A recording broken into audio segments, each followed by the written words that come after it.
আমার একটা স্বপ্ন পূরণ করো ও গো দয়াময়। তোমার পথে চলতে গিয়েই মরণ যেন হয় আমার।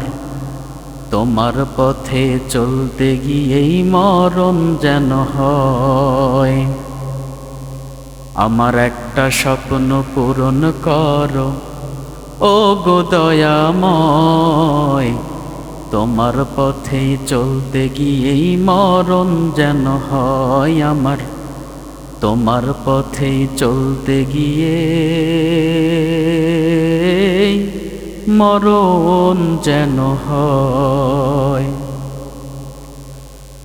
আমি অটল যেন থাকতে পারি আল কুরআনের সাথে। ধৈর্য নিয়েই ডাকতে পারি দিন কায়েমের পথে। আমায় ধৈর্য দিও, সাহস দিও ওগো দয়াময়। তোমার কথা বলতে গিয়েই না পাই যেন ভয় আমি।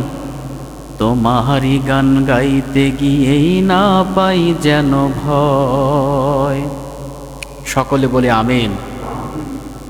বর্তমান বাংলাদেশের বাস্তব উদাহরণ শরীফ ওসমান হাদি ভাই।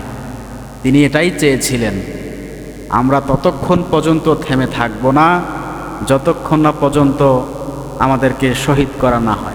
তার ইচ্ছাই ছিল এটা। আল্লাহ পাক তার দোয়া কবুল করেছেন। তিনি আর আমাদের মাঝে নেই। তিনি এহলৌকিক ত্যাগ করে পরকালে চলে গিয়েছেন আল্লাহ পাকের সান্নিধ্যে।